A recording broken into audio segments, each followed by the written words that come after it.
Hello dear students, अस्सलाम वालेकुम। आप देख रहे हैं आयशाज़ लर्निंग कॉर्नर। मैं हूं आयशा यासीन। आज हम मैट्रिक पार्ट 2 की मैथ्स का एक्सरसाइज 1.3 करेंगे, चैप्टर नंबर 1 की। हमारे पास पहला क्वेश्चन है, find the modules of the following complex numbers. सबसे पहले हमारे पास है 4 + 3 आयोटा। सबसे पहले हम 4 + 3 आयोटा का डिटर्मिनेंट यानी कि मॉड्यूल निकालेंगे। ये कॉम्प्लेक्स नंबर है। हम यहाँ पे फार्मूला यूज़ करेंगे a² + b² अंडर रूट का। a² हमारे पास क्या है, 4 है। b² हमारे पास क्या है, 3 है। ठीक है, 4 जो है एक कांस्टेंट नंबर है और या रियल नंबर है, और 3 आयोटा जो है यानी कि आयोटा उसके साथ लगा है, that means it is an imaginary number.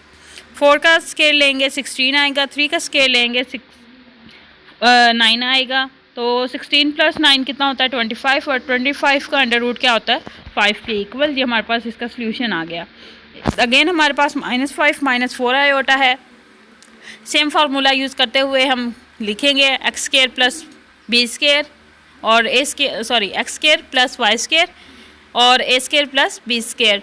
Values add करेंगे। -5 का स्केल लेंगे 25 आएगा, -4 का स्केल लेंगे तो 16 आएगा। 25 + 16 = 41 अंडर रूट।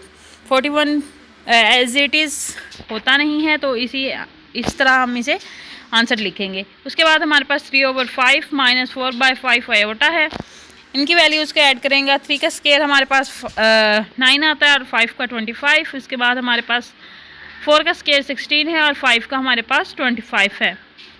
जब आपको पता होगा माइनस माइनस प्लस होता है, इसलिए हमारे पास यहाँ पे प्लस आया है। उसके बाद हम 25 और 25 का एलसीएम लेंगे। 25 आएगा, 25 को अंदर रखेंगे, 25 पे तकसीम करेंगे, हमारे पास 1 आएगा। 1 को 9 से मल्टीप्लाई करेंगे, 9 आ जाएगा। इसी तरह हम 16 को 1 से मल्टीप्लाई करेंगे तो 16 आ जाएगा। 9 + 16 = 25। 25/25 = 1 अंडर रूट 1 = 1। ये हमारे पास आंसर आया है। नेक्स्ट हमारे पास 4 पार्ट है। -2 अंडर रूट प्लस -√3 उसका होल स्केयर। स्केयर और स्केयर रूट से कैंसिल हो गया।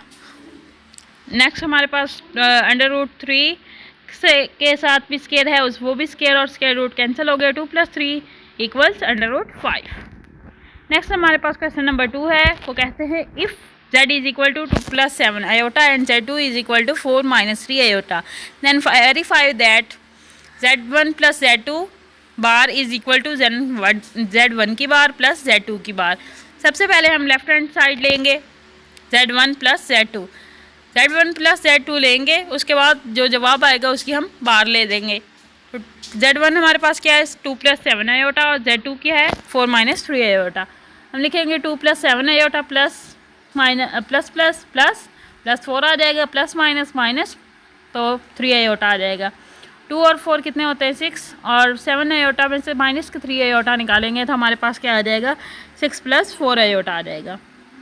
तो उसकी बार हम लेंगे तो हमारे पास 6 - 4 आयोटा आ जाएगा। लेफ्ट हैंड साइड लेंगे, ये लेफ्ट हैंड साइड थी। अब राइट हैंड साइड लेंगे z1 की बार प्लस z2 की बार। z1 हमारे पास था 2 + 7 आयोटा, तो उसकी जब बार लेंगे तो 2 - 7 आयोटा हो जाएगा। z2 की बार हमारे पास था 4 - 3 आयोटा, और उसकी बार हम लेंगे तो z4 + 3 आयोटा हो जाएगा। 2 + 4 6, और -7 आयोटा में से प्लस के 3 आयोटा गए तो 6 - 4 आयोटा, जो कि शो करता है कि z1 + z2 की होल बार = z1 की बार प्लस z2 की बार। उसके बाद हमारे पास दूसरा क्वेश्चन है, z1 z2 की बार लेनी है हमने, और वो किसके इक्वल है, z1 की बार इंटू z2 की बार। लेफ्ट हैंड साइड पहले हम लेंगे, पहले आपने 2 को मल्टीप्लाई करना है 4 - 3 आयोटा के साथ, और उसके बाद 7 आयोटा को 4 - 3 आयोटा के साथ। 2 को 4 के साथ मल्टीप्लाई करेंगे 8, 2 3 = 6 - 6 आयोटा, 7 1 = 7, 7 4 = 28, तो प्लस 28 आयोटा, 7 3 = 21, और दोनों साइड पे आयोटा है तो उसका आयोटा स्केयर आ जाएगा। फिर हमारे पास 8 - 6 आयोटा प्लस 28 प्लस 21 कैसे आया, आयोटा स्केयर की वैल्यू हमें पता है कि -1 होती है, तो माइनस माइनस प्लस हो गया। तो हमारे पास 21 + 8 = 29, और -6 आयोटा में से प्लस 28 आयोटा करेंगे तो हमारे पास प्लस 22 आयोटा आ जाएंगे। तो उसका हमने बार लेनी थी, तो इसका मतलब 29 - 22 iota. Left right hand side लेंगे Z1 की बार इंटू Z2 की बार। Z1 की बार क्या है 2 + 7 आयोटा था, उसकी बार आ जाएगी 2 - 7 आयोटा, और Z2 की बार थी 4 - 3 आयोटा, वो हो जाएगा 4 + 3 आयोटा। मल्टीप्लाई करेंगे 2 4 = 8, 2 3 = 6, 7 4 = 21 एंड 7 3 = 21 का स्केयर। 8 + 6 आयोटा -28, फिर माइनस माइनस प्लस हो गया, आयोटा स्केयर की वैल्यू -1 थी, तो हमारे पास ऐड करेंगे 21 और 8 को 29 आ जाएंगे, और -28 में से प्लस के 6 आयोटा निकालेंगे तो हमारे पास -22 आयोटा है, जो कि प्रूफ करता है कि लेफ्ट हैंड साइड जो है वो इक्वल है राइट हैंड साइड के। उसके बाद हमारे पास क्वेश्चन नंबर 2 का पार्ट नंबर 3 है। लेफ्ट हैंड साइड पे उन्होंने दिया है Z1/Z2। इसको हमने प्रूफ करना है कि ये Z1 की बार ओवर Z2 की बार के इक्वल है। Z1/Z2 ये हमारे पास 2 + 7 आयोटा ओवर 4 - 3 आयोटा। और अब हम चूंकि इसको कुछ नहीं कर सकते तो देन हम इसको एक्सप्लेन इस तरह करेंगे कि हमारे पास जो डिनोमिनेटर में होगा उसका हम कॉन्जुगेट ले लेंगे। 4 - 3 आयोटा है इसलिए उसको 4 + 3 आयोटा ले लेंगे और उसको मल्टीप्लाई और डिवाइड कर देंगे। 4 + 3 आयोटा के साथ मल्टीप्लाई और डिवाइड किया, पहले 2 को 4 + 3 आयोटा के साथ मल्टीप्लाई करना और फिर 7 को 4 + 3 आयोटा के साथ डिवाइड करना है। उसके बाद नीचे हमारे पास आप देख सकते हैं फार्मूला लग रहा है A - B into A + B। तो ये हमारे पास फार्मूला होता है A² - B²। तो A² क्या है हमारे पास 4 है और B² क्या है हमारे पास 3 आयोटा है। 4 का स्केयर लेंगे तो 16 हो जाएगा, 3 का स्केयर लेंगे तो 9 हो जाएगा। आयोटा स्केयर की वैल्यू क्या है -1, माइनस को 1 को वाइट वाले माइनस से मल्टीप्लाई करेंगे तो हमारे पास +9 आ जाएगा। इसी तरह ऊपर वाले में 2 को 4 से किया तो 8, 2 को 3 से किया तो 6, 7 आयोटा को 4 से किया तो 28 आयोटा, और 7 आयोटा को 3 आयोटा से किया तो 21 आयोटा स्केयर आ जाएगा। वहाँ पे हमारे पास क्या बच जाएगा 8 + 6 आयोटा है, ठीक है, प्लस 28 आयोटा है। 6 आयोटा और 28 आयोटा 34 आयोटा हो जाएंगे, और 21 आयोटा स्केयर है तो वो क्या हो जाएगा -21, -21 में से 8 निकालेंगे तो हमारे पास -13 आ जाएंगे। अब इनको अलग अलग हम लिख देंगे, -13/25 + 34/25 आयोटा। अब हमने उनकी बार आई थिंक लेनी थी, तो यहाँ पे उनका ये आंसर आ जाएगा। उसके बाद राइट हैंड साइड पे Z1 की बार लेंगे ओवर Z2 की बार। Z1 की बार क्या थी, Z जो था हमारे पास 2 + 7 आयोटा था, बार में आई तो 2 - 7 आयोटा हो गया। Z2 की बार ली तो 4 + 3 आयोटा हुआ, उनको उनके कॉन्जुगेट के साथ मल्टीप्लाई और डिवाइड किया। सेम एज इट इज़ ऊपर वाला प्रोसेस करना है, पहले मल्टीप्लाई करना है देन डिवीजन करनी है, तो हमारे पास वही आंसर आ जाएगा जो कि प्रूफ करेगा कि हमारे पास left hand side and right hand side जो है वो दोनों इक्वल हैं। उसके बाद हमारे पास क्वेश्चन नंबर 3 है। वो कहते हैं if Z = 5 - 2 iota then verify that Z bar = Z। तो हमारे पास Z क्या है 5 - 2 आयोटा, Z बार लेंगे तो 5 + 2 आयोटा हो जाएगा। फिर वो कहते हैं अगले क्वेश्चन में कि Z की डबल बार लेनी है। अब Z हमारे पास क्या था 5 - 2 आयोटा, उसकी जब बार लेंगे तो हमारे पास दोबारा से Z ही आ जाएगा।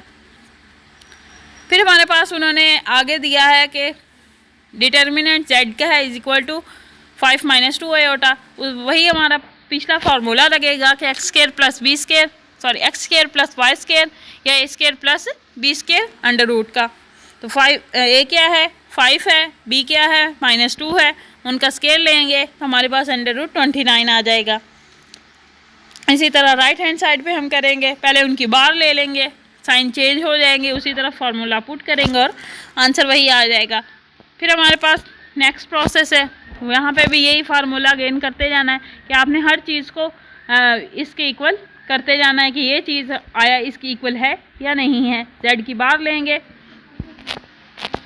डिटर्मिनेंट माइनस के साथ अंदर मल्टीप्लाई करेंगे, वो -5 + 2 आयोटा हो जाएगा। उसकी स्केयर लेंगे, 5 का स्केयर 25, 2 का स्केयर 4, आंसर आ जाएगा 29, जो कि प्रूव करता है कि Z का डिटर्मिनेंट = -Z के डिटर्मिनेंट से। लेफ्ट हैंड साइड पे हमारे पास नेक्स्ट है Z × Z बार।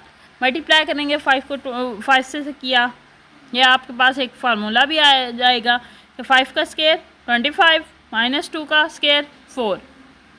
ओके, तो क्या आ जाएगा 29। इसी तरह जेड की बार का स्केयर लेंगे, उनका स्केयर 5 का स्केयर माइनस 2 का square 25 plus 9 29, same as it is next आप करेंगे। उसके बाद हमारे पास क्वेश्चन नंबर 4 है। वो कहते हैं if z is equal to 4 minus 3 iota then verify that z की bar is equal to minus Z की bar is equal to Z की bar, determinants is equal to minus Z की bar. Solution निकालेंगे। z हमारे पास a या a plus B कर लें या X square plus B Y square कर लें। तो x अगर करेंगे तो 4 होगा, अगर a करेंगे तब भी 4 हो जाएगा। वही फार्मूला लगाएंगे x square plus Y square का, हमारे पास 16 प्लस 9 आ जाएगा और अंडर रूट 25 आ जाएगा। तो अंडर रूट 25 किसके इक्वल होता है 5 के। माइनस सेट करेंगे तो माइनस के साथ अंदर मल्टीप्लाई करेंगे, -4 प्लस 3 आयोटा आ जाएगा। Same as it is formula लगाएंगे, minus X square plus Y square under root 16 plus 9 under root, तो 25 आया, 25 का अंडर रूट 5 आ जाएगा। जेड की बार कहते हैं इक्वल है जेड के, जेड की बार लेंगे, जेड के इक्वल है कौन सा है 4 माइनस 3 आयोटा, 4 का स्क्वायर प्लस इंटू -3 का square is equal to 16 plus 9 25। फिर उसकी जेड की बार से पहले हमने अंदर माइनस मल्टीप्लाई करना है, माइनस मल्टीप्लाई किया, देन उसका फार्मूला लगाया, वैल्यूज़ पुट की एक्स और वाई की, उनको प्लस किया और 5 आंसर आ जाएंगे। तो हमें जो कि क्लियरली बताता है कि जेड की बार जो है वो इक्वल है माइनस जेड के, जो इक्वल है वो जेड की बार के है और वो जो इक्वल है माइनस जेड के डिटर्मिनेंट के। नेक्स्ट हमारे पास क्वेश्चन नंबर 5 है। वो कहते हैं if z is equal to 2 plus 3 iota, z2 is equal to -1 plus iota, then आप इवेल्युएट करें कि रियल z1 और z2 में से रियल नंबर्स कौन से और सेकंड पार्ट में वो कहते हैं इमेजिनरी नंबर्स कौन से। फर्स्ट ऑफ ऑल हम z1 z2 करेंगे, मल्टीप्लाई करेंगे, 2 को 1 से किया, -1 से किया तो -2 आया, 2 को आयोटा से किया तो 2 आयोटा आ गया, फिर प्लस 3 आयोटा को -1 से किया तो -3 आयोटा आ गया, फिर 3 आयोटा को आयोटा से किया तो +3 आयोटा स्क्वायर आ गया। आयोटा स्क्वायर की वैल्यू निकालेंगे, -1 प्लस 1 माइनस प्लस माइनस हो जाएगा, -3 -2 और -3 कितना होता है -5, प्लस 2 आयोटा में से माइनस के 3 आयोटा निकालेंगे तो हमारे पास माइनस आयोटा बच जाएगा। यहाँ पे हमारा रियल नंबर हमारे पास कौन सा आ जाएगा -5 और इमेजिनरी कौन सा आएगा 1, क्योंकि वहाँ पे आयोटा है। उम्मीद है आप सबको वीडियो पसंद आई होगी। Please like share and subscribe. Thank you. मिलते हैं नेक्स्ट वीडियो के साथ, तब तक के लिए अल्लाह हाफिज़।